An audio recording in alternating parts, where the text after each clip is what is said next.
শুনেছি আমি প্রায় 5,000 ভলান্টিয়ার্স আপনারা নিয়োগ দিয়েছেন। আলহামদুলিল্লাহ, আলহামদুলিল্লাহ। অনেক গোছালো প্রোগ্রাম।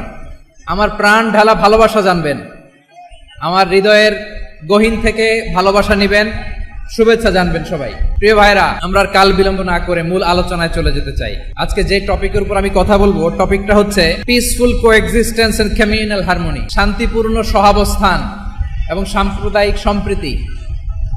আমাদের বাংলাদেশে সাম্প্রদায়িক সম্প্রীতি আছে না নাই? আবহমান কাল থেকে আমরা মুসলিম, হিন্দু, বৌদ্ধ, খ্রিস্টান, পাহাড়ি, নৃগোষ্ঠী মিলেমিশে একাকার, আমরা সবাই মিলে বাংলাদেশ। আওয়াজ করে বলেন ঠিক কিনা?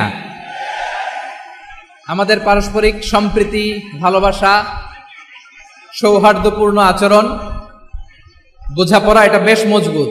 তবে মাঝে মাঝে আমাদের এই সম্প্রীতির ভেতরে অনেকে ফাটল ধরাতে চায়। আমরা যে সুখে আছি, শান্তিতে আছি, এটা অনেকের ভালো লাগে না, ঠিক কিনা বলেন? আমাদের মধ্যে সাম্প্রদায়িক সম্প্রীতি, সৌহার্দ্যপূর্ণ আচরণ, ভালোবাসা এটা আবহমান কাল ধরে আছে। তার প্রমাণ, আমরা তাফসিরুল মাহফিলের আয়োজন করলে আমাদের হিন্দু ভাইরা ডিস্টার্ব করে না, ঠিক কিনা? এবং আমি যদি বলি হাত তোলেন, হিন্দু ধর্মের কারা কারা এসেছেন, কত শত কত হাজার যে হাত উঠবে, আপনি অবাক হয়ে যাবেন। আমি চাচ্ছি না হাত উঠাতে। খুলনাতে সর্বশেষ যে আমি প্রোগ্রাম করে গেলাম, সেখানে কয়েকশো হিন্দু ভাই আসছে আমাদের আলোচনা শুনতে। আলহামদুলিল্লাহ। অনেক বৌদ্ধরা আসে, অনেক খ্রিস্টানরা আসে। এবার সফরেও অনেক হিন্দু ভাইরা আমার সাথে দেখা করেছে। তারা বলেছে, হুজুর আমরা আপনার আলোচনা শুনি। আলহামদুলিল্লাহ বলেন। So it's our responsibility to present our religion to our non Muslim brothers and sisters. আমাদের অমুসলিম ভাই বোনদের কাছে ইসলামের সৌন্দর্য তুলে ধরা এটা আমাদের দায়িত্ব। We all are the ambassador of Islam. আমরা প্রত্যেকে দায়িত্বশীল, আমরা প্রত্যেকে এক একজন ইসলামের অ্যাম্বাসেডর। আলহামদুলিল্লাহ বলেন। এজন্য এমন ভাবে দ্য বিউটি অফ ইসলাম, ইসলামের সৌন্দর্য আমাদেরকে ফুটিয়ে তুলতে হবে, যাতে করে নন মুসলিমরা শাহাদা পড়ে, কালিমা পড়ে মুসলমান হয়ে যায়। অনেক নন মুসলিম ভাই বোন আমাদের হাতে শাহাদা পড়ে, কালিমা পড়ে মুসলমান হয়েছে, অনেক। সো আমরা যেন ইসলামের বিউটিটাকে তুলে ধরতে পারি এবং এই যে সম্প্রীতি, এটাকে যেন আমরা অটুট রাখতে পারি। আদতে আদতে বাংলাদেশের ইতিহাস বলে আমাদের দেশে কোনো দাঙ্গা নাই, আছে? আমরা ভাই ভাই। আওয়াজ করে বলুন তো, আমরা কি ভাই ভাই? কিন্তু কিছু দুষ্ট লোক আছে, তারা আমাদের সম্পর্কের মধ্যে ফাটল ধরাতে চায়, ঠিক কিনা বলেন? মাঝে মাঝে ঝগড়া লাগাতে চায়। দেখবেন পত্রপত্রিকায় দেখা যায় বিভিন্ন ধর্মীয় উপাসনালয়গুলোতে হামলা চালানো হয়। এগুলো রাজনৈতিক উদ্দেশ্য প্রণোদিত, এগুলোর সাথে ইসলামের কোনো সম্পর্ক নাই। এজন্য এই দুর্বৃত্তদের ব্যাপারে আমাদের সাবধান থাকতে হবে। আমরা সবসময় যেমনি ঐক্যবদ্ধ, ইউনাইটেড, আমরা যদি এরকম ইউনাইটেড থাকি, এই সমস্ত দুর্বৃত্তদের কালো হাত ভেঙে দিতে আমাদের 1 ঘন্টাও লাগবে না। চিল্লায় বলো ঠিক কিনা? এই যে আমাদের পিসফুল কোএক্সিস্টেন্স, শান্তিপূর্ণ সহাবস্থান। যেদিন হিন্দুদের পূজা অনুষ্ঠান, আমরা ওই দিন তাফসির মাহফিল করি না, ঠিক কিনা বলেন? যেদিন আমাদের তাফসিরুল কোরআনের প্রোগ্রাম, ওই দিন আমাদের হিন্দু ভাইরা ডিস্টার্ব করে না। সুবহানাল্লাহ। হিন্দুদের পূজা অনুষ্ঠানে মাদ্রাসার ছাত্র যে পাহারা দেয়, গোটা বিশ্বে এরকম দৃষ্টান্ত নজির বিরল, ঠিক কিনা বলেন? মাদ্রাসার ছাত্ররা, তারা তো কোরআনের ধারক, তারা হাদিসের ধারক, তারা কেন মন্দির পাহারা দিবে? এই সম্প্রীতিকে ধরে রাখার জন্য, এই সৌহার্দ্যকে ধরে রাখার জন্য, আমাদের পারস্পরিক ভালোবাসাকে অটুট রাখার জন্য। আওয়াজ করে বলতে হবে ঠিক কিনা? এখন বলেন, আমাদের এই ভালোবাসা অটুট থাক, আমরা চাই কি চাই না? আমরা হিন্দু মুসলিম মিলেমিশে শান্তিপূর্ণ সহাবস্থান, সাম্প্রদায়িক সম্প্রীতি, এই সাম্প্রদায়িক সম্প্রীতি আমরা চাই কি চাই না? আল্লাহ এই দেশকে তুমি বরকতময় করো, বাংলাদেশকে তুমি শান্তিময় করো। আওয়াজ করে সবাই বলেন আমিন। প্রিয় ভাইরা, আমি বলেছিলাম আমার আলোচনার বিষয় হচ্ছে শান্তিপূর্ণ সহাবস্থান, সাম্প্রদায়িক সম্প্রীতি। আমরা দেখব ইসলাম আমাদেরকে কি কি দিক নির্দেশনা দেয়। আমরা দেখব যে রাসূল সাল্লাল্লাহু আলাইহি ওয়াসাল্লাম এই পিসফুল কোএক্সিস্টেন্সের জন্য আমাদের কি শিখিয়েছেন, কি কি গাইডলাইন দিয়েছেন। আমরা 1, 2, 3, 4 করে এগুলো আপনাদের সাথে শেয়ার করব।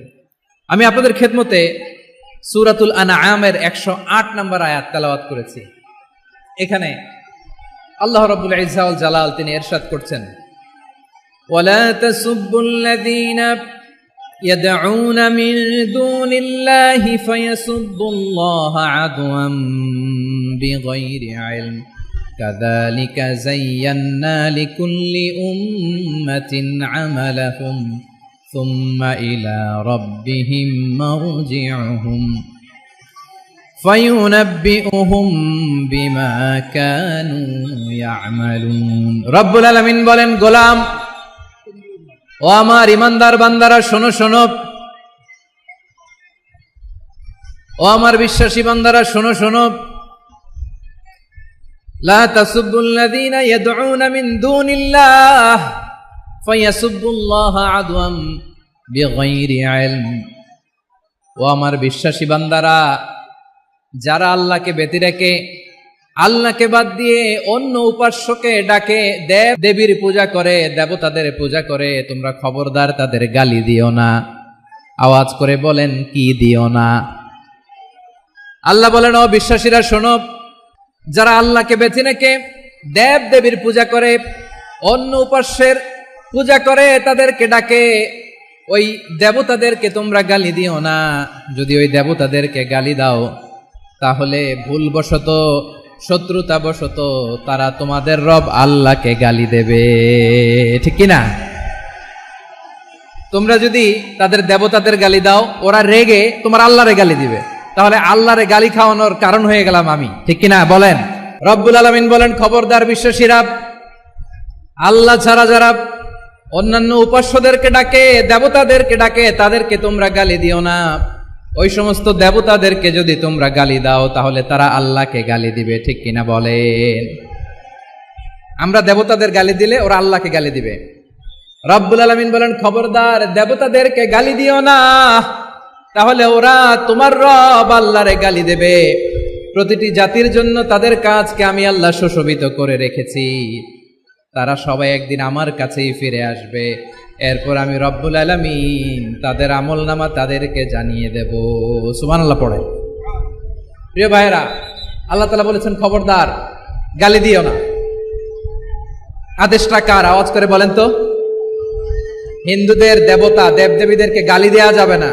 আওয়াজ করে বলুন প্রিয় ভাইরা এই আদেশটা কার এই আপনাদের গলার আওয়াজ অন্য ধর্মের দেবতাদেরকে যে গালি দেওয়া যাবে না এই আদেশটা কার আরো জোরে বলুন কার গালি দিবেন কোন দেবতাকে দিবেন যদি দেন তাহলে ওরা আল্লাহরে গালি দিবে তাহলে আল্লাহরে গালি খাওয়াইলো কে আপনি ঠিক কিনা বলেন আমি আল্লাহকে গালি খাওয়ানোর কারণ হলাম কারণ আমি যদি গালি না দিতাম ওরা আমার রবকে গালি দিত না আওয়াজ করে বলেন ঠিক কিনা তাহলে প্রিয় ভাইরা ইসলাম আমাদেরকে শিখায় সূরাতুল আনআমের 108 নম্বর আয়াত থেকে আমরা বুঝলাম কোন ধর্মকে ছোট করা যাবে না অন্য ধর্মকে ছোট করা মানে ইসলামকে ছোট করা অন্য ধর্মের দেবতাকে গালি দেওয়া মানে আল্লাহকে গালি খাওয়ানো আওয়াজ করে বলেন ঠিক কি না খবরদার এটা করা যাবে না আর অন্য ধর্মের দেবতাকে যদি আপনি গালি দেন ওরা ইসলাম থেকে দূরে সরে যাবে যাও ইসলামের প্রতি আকৃষ্ট হয়েছিল আর কোনোদিন ইসলামের ধারে কাছে আসবে না আওয়াজ করে বলেন ঠিক কিনা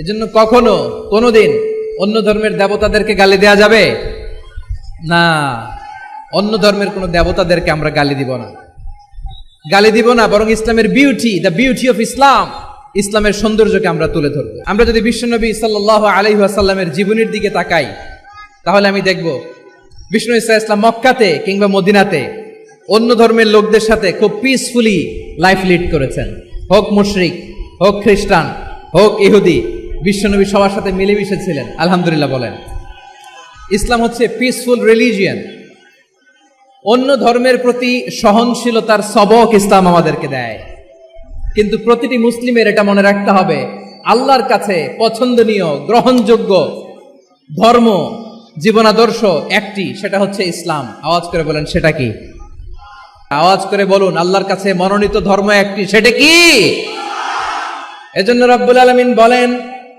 ইন্নাদ-দীনা ইনদাল্লাহিল ইসলাম আল্লাহর কাছে মনোনীত গ্রহণযোগ্য অ্যাকসেপ্টেড ধর্ম মতাদর্শ একটা সেটা হলো ইসলাম ইসলাম ছাড়া অন্য কোনো ধর্ম যদি কেউ তালাশ করে তার ওই ধর্ম আল্লাহ গ্রহণ করবে না ومن يبتغي غير الإسلام دينا فلن يقبل منه وهو في الآخرة من الخاسرين.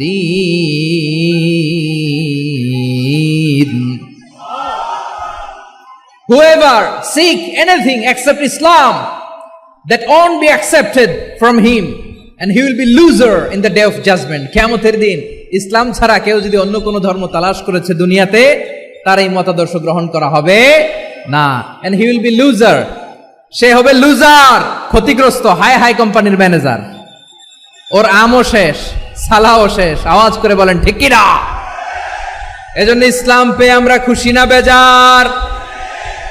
প্রত্যেক নামাজ শেষে আমরা আল্লাহরে বলি, আল্লাহ রাদিতু বিল্লাহি রাব্বা ওয়া বিল ইসলামি দীনা ওয়া বি মুহাম্মাদিন নাবিয়ান ওয়া রাসূলা।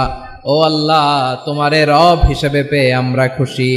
ও আল্লাহ, ইসলামকে ধর্ম হিসেবে পেয়ে আমরা খুশি। বিশ্বনবীকে আমাদের রাসূল পেয়ে আমরা খুশি। ঠিক কিনা বলে? ইসলাম ছাড়া অন্য কোনো ধর্ম আমরা গ্রহণ করব না। ঠিক কিনা বলেন? আল্লাহর কাছে অ্যাকসেপ্টেড রিলিজিয়ান একটা, সেটা ইসলাম। তো বিশ্বনবী সাল্লাল্লাহু আলাইহি ওয়াসাল্লাম মক্কাতে কিংবা মদিনাতে খুব পিসফুলি এক্সিস্ট করেছেন, যে কোনো ধর্মের সাথে মিলেমিশে চলেছেন। তার প্রমাণ আমরা যদি রাসূল সাল্লাল্লাহু আলাইহি ওয়াসাল্লামের বায়োগ্রাফির দিকে তাকাই, তাহলে দেখব তিনি মুশরিকদের সাথে পিস ট্রিটি করেছেন, শান্তি চুক্তি, পিস ট্রিটি, পিস এগ্রিমেন্ট। আপনারা হুদাইবিয়ার সন্ধির নাম শুনেছেন? হুদাইবিয়ার সন্ধির নাম আপনারা শোনেন নাই? 6ষ্ঠ হিজরিতে বিষ্ণু ঈসা ইসলাম মুশরিকদের সাথে এই ট্রিটি করেছেন, চুক্তি। কাদের সাথে? মুশরিকদের সাথে। আমরা তো মুসলমান বসতে পারি না। আমরা দুই মুসলিম ভাই একসাথে বসে চা খেতে পারি না, গল্প করতে পারি না। বিষ্ণু ঈসা ইসলাম মুশরিকদের সাথে ট্রিটি করেছেন, হুদাইবিয়ার সন্ধি। এই সন্ধির আগে মক্কা থেকে কেউ মদিনায় যেতে পারে না, মদিনা থেকে কেউ মক্কায় যেতে পারে না। কিন্তু এই সন্ধির পরে ট্রাফিক স্বাভাবিক হয়ে গেল। মক্কার লোকেরা মদিনায় আসতে পারে, মদিনার লোকেরা মক্কায় আসতে পারে। এটাকে বলে সুলহে Hudaybiyyah, the peace agreement of Hudaybiyyah, শান্তি চুক্তি। আমরা পৃথিবীতে এখন অনেক শান্তি চুক্তির নাম শুনি, এগুলো সব the piece treaty of Hudaibiya থেকে কপি করা। আল্লাহু আকবার। তাহলে বিশ্বনবী সাল্লাল্লাহু আলাইহি সাল্লাম তিনি যে শান্তিপূর্ণ সহাবস্থানে বিশ্বাসী ছিলেন, মুসলমানেরা যে অন্য ধর্মের প্রতি সহনশীল, তার প্রমাণ হচ্ছে এই পিস ট্রিটি। মক্কার পার্ট গেল, পিস এগ্রিমেন্ট করলেন, শান্তি চুক্তি। বিষ্ণু ঈসা ইসলাম মদিনায় যে কি করলেন? মদিনায় যে বিষ্ণু ঈসা ইসলাম মদিনা চার্টার করলেন, মদিনা সনদ, সাহিফাতুল মদিনা, এটার বলে মদিনা চার্টার। যে ওয়েস্টে, ইউরোপে, আমেরিকাতে তারা অনেক চার্টার করে, এই সব চার্টার মদিনা চার্টার থেকে কপি করা। আওয়াজ করে পড়েন সুবহানাল্লাহ।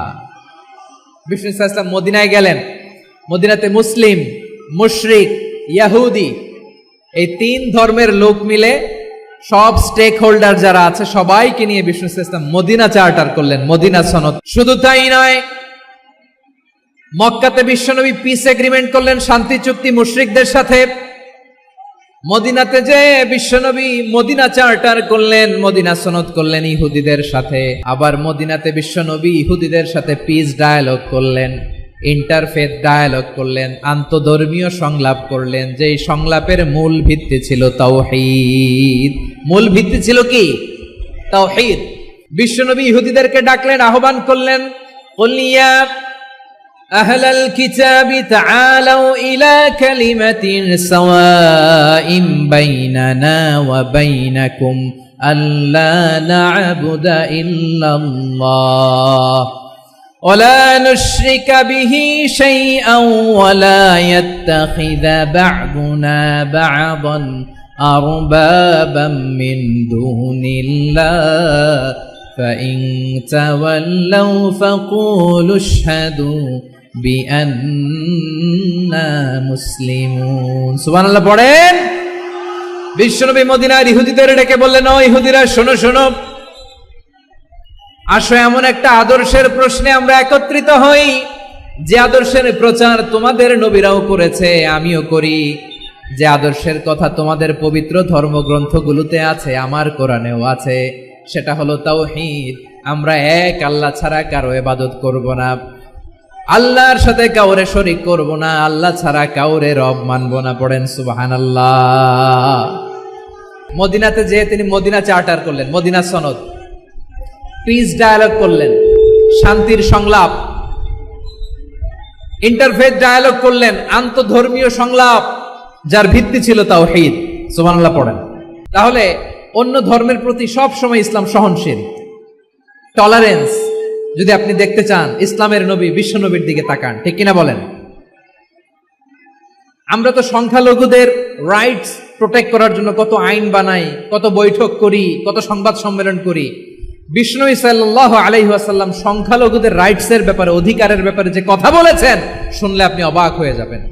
বিশ্বনবী বলেন, আলা মান যালামা মুআহাদান আও ইনতাকাসাহু আও কাল্লাফাহু ফাওকা তাআতিহি আও কাল্লাফাহু ফাওকা তাকাতিহি আও আখাযা মিনহু শাইআন বিগাইরি তিবি নাফসিন ওয়া আনা হাজিজুহু ইয়াউমাল কিয়ামা। খবরদার, জেনে রেখো, কেউ যদি কোনো সংখ্যালঘুর উপরে অত্যাচার করে, কোনো সংখ্যালঘুর প্রাপ্য থেকে যদি কেউ কাউকে ঠকায়, সংখ্যালঘুর উপর যদি কেউ কষ্ট দেয়, কোনো সংখ্যালঘুর সম্পদ যদি কেউ জোর করে কেড়ে নেয়, আমি কিয়ামতের দিন বিশ্বনবী ওই সংখ্যালঘুর পক্ষে আর ওই মুসলমানদের বিপক্ষে বাদী হয়ে দাঁড়াবো। সুবহানাল্লাহ বলতে পারলেন না? আল্লাহ। আপনি নামাজি, আপনি মুসল্লি, আপনি হাজী সাহেব, তাহাজ্জুদ পড়তে পড়তে কপালে দাগ ফেলে দিছেন, আপনার প্রতিবেশী হিন্দু, ভাবছেন আমার তো পাওয়ার আছে, ওর জমিটা দখল করি। বিশ্বনবী বলেন, কিয়ামতের দিন ওই হিন্দুর পক্ষে তোর বিরুদ্ধে আমি বাদী হয়ে দাঁড়াবো। পৃথিবীর কোন ধর্মে এরকম স্টেটমেন্ট পাবেন? আপনি ভাবছেন আপনি নামাজ পড়লে হাজী সাহেব কপালে দাগ ফেলাই দিলে আপনি সেলসেলায় জান্নাতে চলে যাবেন না? খবরদার। বিশ্বনবী বলেন, কোন সংখ্যালঘুর উপর যদি কেউ আক্রমণ করে, তার প্রাপ্য তাকে না দিয়ে যদি তাকে ঠকায়, তার উপর জুলুম করে, তার সম্পদ যদি কেড়ে নেয়, আমি নবী, তুমি মুসলিম হইতে পারো, মুসল্লি হইতে পারো, তার পক্ষে তোমার বিপক্ষে আল্লাহর দরবারে বাদী হয়ে দাঁড়াবো। কথা বুঝতে পারলে আওয়াজ করে উত্তর দেন। বিশ্বনবী যদি কারো বিপক্ষে দাঁড়ায় কিয়ামতের দিন, আই রিপিট, আমি আবারও বলছি, বিশ্বনবী যদি কিয়ামতের দিন কারো বিপক্ষে দাঁড়ায়, ও তো সেলসেলায়া জান্নাতি, তাই না? জান্নাতি না? যে নবীর সুপারিশ ছাড়া জান্নাতের গেটও দেখা যাবে না, ওই নবী যদি বলে তোর বিপক্ষে আমি বাদী হয়ে দাঁড়াবো, ওই জান্নাতে আর ঢোকার কোনো সুযোগ আমাদের থাকবে? এখানেই শেষ না, এখানেই শেষ নয়। বিশ্বনবী বলেন, মান কাতালা মুআহাদান, বুখারীর বর্ণনা, মান কাতালা মুআহাদান লাম ইয়ারাহ রাইহাতাল জান্নাহ। কোন মুসলিম যদি অন্যায়ভাবে কোন সংখ্যালঘুকে হত্যা করে, কোন হিন্দুকে হত্যা করে, কোন বৌদ্ধরে হত্যা করে, অন্যায়ভাবে কোন মুসলিম যদি কোন সংখ্যালঘুরে হত্যা করে, জান্নাতে যাওয়া তো দূরের কথা, ওই মুসলিম জান্নাতের ঘ্রাণও পাবে না। সেই বুখারীর বর্ণনা, মান কাতালা মুআহাদান লাম ইয়ারাহ রাইহাতাল জান্নাহ ওয়া ইন্না রিহাহা লা ইউজাদু মিন মাসিরাতি 40 আমা। যে জান্নাতের ঘ্রাণ 40 বছর দূরের রাস্তা থেকেই পাওয়া যায়। সুবহানাল্লাহ পড়েন। প্রিয় ভাইরা, এখান থেকে জান্নাতে পৌঁছতে লাগবে 40 বছর। এত দূর। কত বছর? সবাই বলেন কত বছর? এখান থেকে জান্নাতে পৌঁছতে লাগবে 40 বছর। এত দূরে থাকতেই জান্নাতের ঘ্রাণ আপনার নাকে এসে ধাক্কা মারবে। বিষ্ণুই বলেন, যে ব্যক্তি কোন সংখ্যালঘুকে হত্যা করে জান্নাতে তো ঢুকতে পারবেই না, জান্নাতের ঘ্রাণও তার নাকে লাগবে না। পড়েন নাউযুবিল্লাহ। তাহলে সংখ্যালঘুদের ব্যাপারে ইসলামে অধিকার দেয়া আছে না নাই? আওয়াজ করে বলেন, আমার সংখ্যালঘু হিন্দু ভাইদের রাইটস, অধিকার আমাদের ইসলামে প্রোটেক্টেড আছে না নাই? এখানেই শেষ না। বিষ্ণু ইসলাম আপনার অমুসলিম প্রতিবেশীর সাথে ভালো আচরণ করতে বলেছে। আমাদের হয় না এটা মুসলিম পাড়া, ওটা বৌদ্ধ পাড়া, হয় না? অনেক সময় হয় না এটা আমাদের মুসলিম পাড়া, ওইটা হিন্দু পাড়া, এরকম আছে না নাই? হিন্দু যদি আপনার প্রতিবেশী হয় কি করবেন? আর কষ্ট দিবেন নাকি? কেন? ও তো হিন্দু, ও তো আমার আল্লাহরে ডাকে না, ওরে কষ্ট দিলে জায়েজ হবে না? খবরদার। বিষ্ণু ইসলাম বলেন, মান কানা ইউমিনু বিল্লাহ ওয়াল ইয়াউমিল আখির ফালিউকরিম জারাহ। যে আল্লাহ বিশ্বাস করে আর আখিরাতে বিশ্বাস করে, সেজন্য প্রতিবেশীর সাথে ভালো আচরণ করে। কলিজা জুড়ায় যায় না আমার নবীর কথাগুলো শুনলে? যে আল্লাহ বিশ্বাস করে, যে আখিরাতে বিশ্বাস করে, সেজন্য প্রতিবেশীর সাথে ভালো আচরণ করে। এখানে বলছে মুসলিম প্রতিবেশী, নামাজি প্রতিবেশী বলছে, আল্লাহওয়ালা প্রতিবেশী বলছে। প্রতিবেশী আস্তিক হোক নাস্তিক হোক, প্রতিবেশী মুমিন হোক মুশরিক হোক, প্রতিবেশী হইলেই তার সাথে ভালো আচরণের দরকার আছে না নাই? বিষ্ণু ইসা ইসলাম ওনার ইহুদি প্রতিবেশীদের দেখাশোনা করতেন। প্রতিবেশী আস্তিক হোক নাস্তিক হোক, মুসলিম হোক হিন্দু হোক, তার সাথে ভালো আচরণ করতে হবে। বিষ্ণু ইসা ইসলাম ওনার ইহুদি প্রতিবেশীর বাসায় যেতেন। কোন প্রতিবেশী? ইহুদি। আওয়াজ করে বলেন, কোন প্রতিবেশী? ইহুদি। এক ইহুদি কিশোর বিষ্ণু ইসা ইসলামের খেদমত করতে, ইহুদি ছেলে আমার নবীর খেদমত করতো, তারা ছিল নবীর প্রতিবেশী। তো অনেকদিন হয় ইহুদি ছেলেটা আসে না। বিষ্ণুনবী খোঁজ দিলেন, ঘটনা কি? একটা ইহুদি ছেলে না আমার খেদমতে আসতো, ছেলেটা কই? খোঁজ নিয়ে জানলেন ছেলেটা অসুস্থ। বিষ্ণু ইসা ইসলাম ওই ইহুদির বাড়িতে চলে গেলেন ওই ছেলেটাকে দেখা করার জন্য, ভিজিট করার জন্য। সুবহানাল্লাহ পড়বেন না? গেলেন, যে দেখে ইহুদি ছেলেটা মুমূর্ষ, জান জান যায় যায় ভাব, বিছানায় পড়ে আছে, তার বাবা দাঁড়ানো। বিশ্বনবী তার মাথার পাশে বসলেন, মাথায় হাত বুলিয়ে দিলেন, আর ছেলেটাকে বললেন, আসলিম, হে ইহুদি ছেলে, আসলিম, ইসলাম ধর্ম গ্রহণ করো। তো ছোট্ট ছেলে ভাবে আমরা ইহুদি, এখন ইসলাম ধর্ম গ্রহণ করলে আব্বা যদি বকা দেয়, ফানাযারা ইলা ওয়াজহি আবি, ছেলেটা তার বাবার চেহারার দিকে তাকালো, দেখি আব্বা কি কয়। আব্বা যদি বলে তাইলে ইসলাম ধর্ম গ্রহণ করবে। ইহুদি ছেলেটা তার বাবার দিকে যখন তাকালো, ওর বাবা বলে, আতি আবুল কাসিম, আবুল কাসিম যা বলে তাই করো। আবুল কাসিম হচ্ছে বিষ্ণু ইসা ইসলামের একটা কুনিয়াত, উপনাম। আমার রাসূলের বড় ছেলের নাম ছিল কাসেম। যেমন দেখবেন আমাদের এলাকায় কারো ছেলের বড় ছেলের নাম যদি হয় আব্দুল্লাহ, এরা আব্দুল্লাহর বাপ বলে ডাকে। কারো বড় মেয়ের নাম যদি হয় ফাতেমা, এরা কি ডাকে? ফাতেমার বাপ বলে না? তো বিষ্ণু ইসা ইসলামের বড় ছেলের নাম ছিল কাসেম। ইহুদি বাবা বলল, আতি আবুল কাসেম, আবুল কাসেম যা বলে তাই শোনো, মানে মোহাম্মদ যা বলে তাই শোনো। এই কথা শুনে ছেলে সাহস পাইছে, ছেলে আবার পড়তে আরম্ভ করলো, আশহাদু আল্লাহ ইলাহা ইল্লাল্লাহ ওয়া আশহাদু আন্না মুহাম্মাদার রাসূলুল্লাহ, পড়েন আল্লাহু আকবার। বিশ্বনবীর আহ্বান শুনে ওই আহ্বানে সাড়া দিয়ে ইহুদি ছেলে শাহাদা পড়ে মুসলমান হয়ে গেল। তার হৃদয়টারে ঈমানের নূর দিয়ে আলোকিত করে দিল কে? প্রিয় ভাইরা, এবার রাসূল সাল্লাল্লাহু আলাইহি ওয়াসাল্লাম বের হয়ে আসলেন ঘর থেকে, আর বললেন, আলহামদুলিল্লাহিল্লাযী আনকাযাহু মিনান নার, প্রশংসা সে আল্লাহর যে আল্লাহ জাহান্নামে চলে যাচ্ছিল প্রায় এমন একটা লোককে মুহূর্তের মধ্যে কালেমায়ে শাহাদাতের বদৌলতে জান্নাতি বানায় দিলেন। আওয়াজ করে পড়েন সুবহানাল্লাহ। এই হাদিস থেকে আমরা কি শিখলাম? What is the moral of the story? এক নম্বর স্টোরি হলো, প্রতিবেশী ইহুদি হোক হিন্দু হোক, যাবেন, সুসম্পর্ক রাখবেন, উপহার দিবেন, বিপদে পাশে দাঁড়াবেন, তাইলেই তো আপনাদের প্রতি, মুসলমানদের প্রতি তারা আকৃষ্ট হবে, ঠিক কিনা বলেন? আপনি যদি হিন্দুদের সাথে বৌদ্ধদের সাথে নাই মিশেন, নাস্তিকের কাছে নাই যান, তো ইসলামের সৌন্দর্যটা ওরা বুঝবে কেমনে?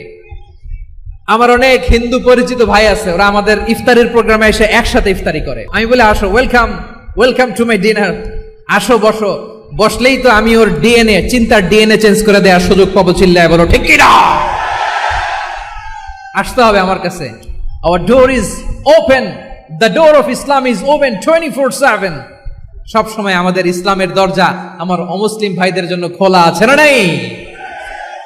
এই হাদিস থেকে দুইটা শিক্ষা। এক নম্বর শিক্ষা, প্রতিবেশী মুসলিম হোক অমুসলিম হোক, যান, অসুস্থ হইলে একটু আপেল নিয়ে যান, আঙ্গুর নিয়ে যান, কমলা নিয়ে যান। ইসলামের বিউটি দেখে, সৌন্দর্য দেখে অবাক হবে, নসিব ভালো হলে কোনোদিন কালিমা পড়ে মুসলমান হয়ে যাবে। তাহলে অমুসলিমের সাথে ভালো সম্পর্ক। বিশ্বনবী ইহুদির বাড়িতে গেলেন, ইহুদির বাড়ি, আর আমার মুসলমান ভাই আমার কাফের বলে, এরকম আছে না নাই? মুসলিমরা দেখতে পারে না, সহ্য করতে পারে। বিষ্ণু ইসলাম ইহুদির বাড়িতে গেলেন, এটা একটা শিক্ষা। আরেকটা শিক্ষা হলো, এই হাদিস থেকে আমাদের শিক্ষা হলো, আমার প্রতিবেশী যেই ধর্মের হোক আমি সম্পর্ক রাখবো। অসুস্থ হলে যাব, কি বলেন ভাইরা? যাবেন না? যাবেন না আপনারা? আচ্ছা, 2 নম্বর শিক্ষা হলো, বিষ্ণু ইসলামের খাদেম ছিল ইহুদি, এতদিন খেদমত করলো, একদিনও বিশ্বনবী ওরা কালিমার দাওয়াত দেয় নাই। কারণ কি? বিশ্বনবী একটা ভালো সময়ের অপেক্ষা করতেছিলেন, প্রপার টাইমিং। দাঈর কাজ হচ্ছে দাঈ ইলাল্লাহ, সে হচ্ছে সুযোগ সন্ধানী। দাঈ সুযোগ খোঁজে, কখন দাওয়া দিলে ব্যাটে বলে হবে, ঝোপ বুঝে কোপ মারে, ঠিক কিনা বলেন? বিষ্ণু ইসলাম ভালো সময়ের অপেক্ষা করতেছিলেন, দেখি ভালো সময় আসুক আসুক আসুক আসুক। আস্তে আস্তে এমন সময় আসছে, ছেলে এবার মুমূর্ষ। অসুস্থ ব্যক্তির হৃদয় অত্যন্ত নরম থাকে। হসপিটালে যখন কেউ যায় তার হৃদয়টা বড্ড নরম থাকে, মৃত্যুর ভয়ে তার অন্তরটা নরম থাকে, ঠিক কিনা বলেন? এই প্রপার টাইমিং এর অপেক্ষা করতেছিলেন। যখনই টাইমিং পেয়েছেন দাওয়াত দিলেন, পড়ো লা ইলাহা ইল্লাল্লাহ, সুবহানাল্লাহ পড়েন সবাই। তাহলে ইসলাম অমুসলিম প্রতিবেশীর সাথে ভালো আচরণ করতে বলে। ইসলাম অমুসলিম মাতা পিতার সাথেও ভালো আচরণ করতে বলে। মাতা পিতা যদি অমুসলিম হয় তাহলে ফেলে দিতে পারবেন? পারবেন? অনেক হিন্দু ছেলে আমাদের হাতে শাহাদা পড়ে মুসলিম হয়, কিন্তু ওর মা মুসলমান হয় নাই, বাবাও হয় নাই। এরকম আছে না নাই? তো ও হয়েছে মুসলিম, মা বাপ হিন্দু, এখন মা বাপ কি বাদ? হ্যাঁ, মা বাপ বাদ দেয়া যাবে? যেই মা আপনার 9 মাস 8 মাস পেটে ধারণ করলো, আপনার মায়ের নার ছেঁড়া ধন, আপনি ওই মারে বাদ দিতে পারবেন? যে মায়ের বুকের তাজা দুধ খেয়ে আপনি আজকে বাড়ন্ত তাজা তরতাজা, ওই মারে বাদ দেয়া যাবে? মাকে তো বাদ দেয়া যায় না। ওয়াকাদা রাব্বুকা আল্লা তা'বুদু ইল্লা ইয়্যাহ ওয়া বিল ওয়ালিদাইনি ইহসানা। আল্লাহ বলে অবধারিত 2টা ভার্ডিক্ট তোমাদের জন্য, এক আল্লাহর ইবাদত করবা আর মা বাবার প্রতি ইহসান করবা। আদেশটা কার? মা বাবার প্রতি ইহসান করতে হবে। আমার মা হিন্দু হোক ভালো আচরণ করতে হবে, বৌদ্ধ হোক ভালো আচরণ করতে হবে। আমার যে সমস্ত হিন্দু ভাইয়েরা মুসলিম হয়েছ, তোমাদের মা বাবা এখনো মুসলমান হয় নাই, তাদের সাথে ভালো আচরণ করতে হবে। আপনাদের খেদমত নিজে করতে হবে অথবা খেদমতের ব্যবস্থা করাই দিতে হবে। মান্থলি যে খরচ লাগে এটা দিতে হবে। আরে তুমি এখন মুসলিম, তোমার মা বাবা হিন্দু, এখনই তো সুযোগ ইসলামের সৌন্দর্য দেখানোর। এখন মা বাবা যদি দেখে আরে এটা হিন্দু থাকতে তো বদমাইশ ছিল, বেয়াদব ছিল, কি এমন ধর্ম সে গ্রহণ করলো যেটা গ্রহণের সাথে সাথে সে পাল্টে গেল? কি এমন ধর্ম সে গ্রহণ করেছে যেটা তার জীবনকে আলোকিত করে দিয়েছে? নসিব ভালো হইলে তারাও কালিমা পড়ে মুসলমান হয়ে যাবে। বিষ্ণু ইসলামের স্ত্রীর নাম ছিল আয়েশা রাদিয়াল্লাহু তাআলা আনহা। আবু বকর রাদিয়াল্লাহু তাআলা আনহুর মেয়ে। আবু বকর রাদিয়াল্লাহু তাআলা আনহুর আরেক মেয়ের নাম হচ্ছে আসমা। কি নাম? দুজনই আবু বকর রাদিয়াল্লাহু তাআলা আনহুর মেয়ে, আসমা আর আয়েশা। নাম দুটা কেমন লাগে? আসমা নামটা কেমন লাগে? আয়েশা নামটা কেমন লাগে? সবার ভালো লাগে নাই? নাম দুটো আপনাদের ভালো লাগে? লালমনিরহাটে অনাগত যদি কন্যা সন্তান হয়, যদি মনে চায় আসমা রেখে দিতে পারবেন, যদি মনে চায় আয়েশা রেখে দিয়েন। দেশে বিদেশে এয়ারপোর্টে রাস্তাঘাটে শুধু বলে হুজুর একটা নাম দেন, আমার ছেলের একটা নাম দেন, মেয়ের একটা নাম দেন। তো আমার মনে আছে যশোরের 8 দিনের মাহফিলে আমি 1-2টা নাম দিয়েছিলাম। আজকে লালমনিরহাটের এই প্রোগ্রামে কন্যা সন্তান যদি হয় 2টা নাম দিলাম, আসমা কিংবা আয়েশা। ইনশাআল্লাহ পড়েন।